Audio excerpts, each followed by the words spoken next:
The most powerful tool that a bouncer, a bodyguard, a police officer has is respect. You know, a lot of people tend to forget that a position of authority is not a reward, it's a responsibility. And when, so a lot of times people get positions of authority, they think they're somehow being rewarded, that they're better than the people that they're supposed to protect and serve. And this is where you get into these situations where, you know, the civilians turn against the cops, or, you know, a bouncer gets shot, you know, or the bouncers are getting jumped by the crowd, you know, because if you're in a position of authority, it's your job to make the people who are under you, you know, feel comfortable that you're above them. If you don't make them feel like that, then you're failing, and you're going to have problems. It's going to turn to war. You know, this, you know, especially in America, you know, we are known for rebelling. You know, civil wars left and right. We went against the British. You know, it's just when you oppress people, they're going to stand up. They'd rather be dead than to be your bitch, and that's the truth. You know, and that's, I think that's every human being. Every human being is only going to let you go so far before they're going to strike out and break the laws to bring you down from your pedestal of thinking that you hold more value than them because of some position you hold. So I always make sure whenever I train somebody dealing with public service, dealing with law enforcement, I say the number one thing you want to do is don't make so many enemies that you don't even know who they are, because anybody can be got. Anybody. You know, I'm a world champion. I fall over on this, but anybody can get me. You know, I can be walked in my car carrying groceries. They can sneak up from the bushes. Ain't nothing I can do from behind. I'm not that tough. And all it does, I have to give them the motivation and reason to do that. And I think one of the biggest things that anybody can do, you know, a bouncer, a bodyguard, a police officer, anybody, a school teacher, a principal, a kid can do to an adult, is to disrespect them. You disrespect somebody and make them feel valueless, then they're going to have to take you down to gain their value back. So I'll give you a really good example. You know, I can remember one time I was bouncing in a nightclub, and some guys were about to get into a fight, and they were serious. They were mad at each other, and I just walked over to them, and I, you know, told them, security, stop.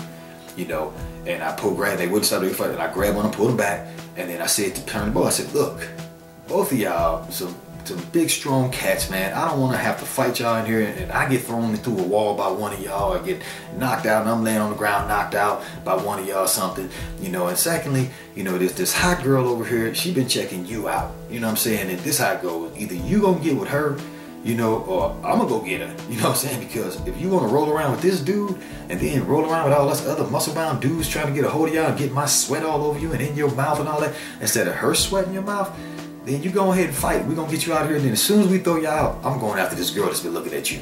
You know, and I said that, I had given them respect. I know that they were powerful by saying, and I noted that I didn't think I was above them by saying that I don't want to get, you know, knocked out or thrown through a wall. So I didn't come in with a attitude to try to punk them out and make them my bitch. I didn't come in and say, you know, y'all no fighting in here. If anybody gonna fight, it's gonna be me. I'm the man. I run this show. You know, that's what you get, especially with a lot of bouncers. They come in with the attitude, and yeah, you might back down 90% of them, but one day you're gonna run into that one who ain't gonna accept that, and he's gonna accept that challenge. Now you got a war when it could have been fixed like that. So anyway, these guys laughed their butts off, and I said, I'll tell you what, both of y'all, you chill it out right now. Promise me you won't cause any problems, and I'll get you a beer. You know, yeah, they shook hands, hugged, you know what I'm saying? They came over, had a beer with me, with each other. So not only did I diffuse that situation, you know, stop from having to hurt them, stop from me possibly getting hurt, stop my guys from possibly getting hurt, and an innocent person getting hurt, them coming back later to shoot the place up, or let's say they would have beat me up, then I got to shoot them, you know, to get my respect back. You know, all this stuff. Not only did I stop all of that, the next time I saw them, they were my friends watching my back. You know, so when something popped off, and I had to confront somebody, they were always standing in the background, just waiting. Hey, we got your back if you need it. So I think that, you know, anybody dealing with law enforcement and you know, bouncers, bodyguards needs to understand that your true power is giving respect. When you give respect to people, it's almost like the agents in the Matrix, you know what I'm saying? Mr. Anderson, you know what I'm talking about? But it's like them. Anybody you touch becomes your agent. When you touch them with respect, you're gonna put this magic into them. Now they're on your side, and you just empowered yourself. That's the same thing with police officers. I say, you know, guys, you do not want citizens hating you. You want supporters. So the more people you touch, more, you know, with this respect where they have to tell a story like me, you know, my stories about police officers, they showed me mad respect. Now I got their back. Now I speak up for police officers, you know what I'm saying? And look at my background, you know, that's weird. Somebody like me speaking up for police officers, but the police officers that I ran into were some real cats. They was real dudes. They had respect. They didn't have what you call coplex. You know, they think just because they got a badge, they're better than somebody. That badge to them gave them a power where they felt they had to give me respect, and they didn't want it to go bad. They wanted things to go good between us, and it went great. And now, because of the way they treated me, I'm speaking up for them. And so that's what I try to teach all the bouncers, the bodyguards, police officers. Every dealing you have with an individual is spreading. Now, either you're going to create something good that spreads, or you're going to create a virus of haters.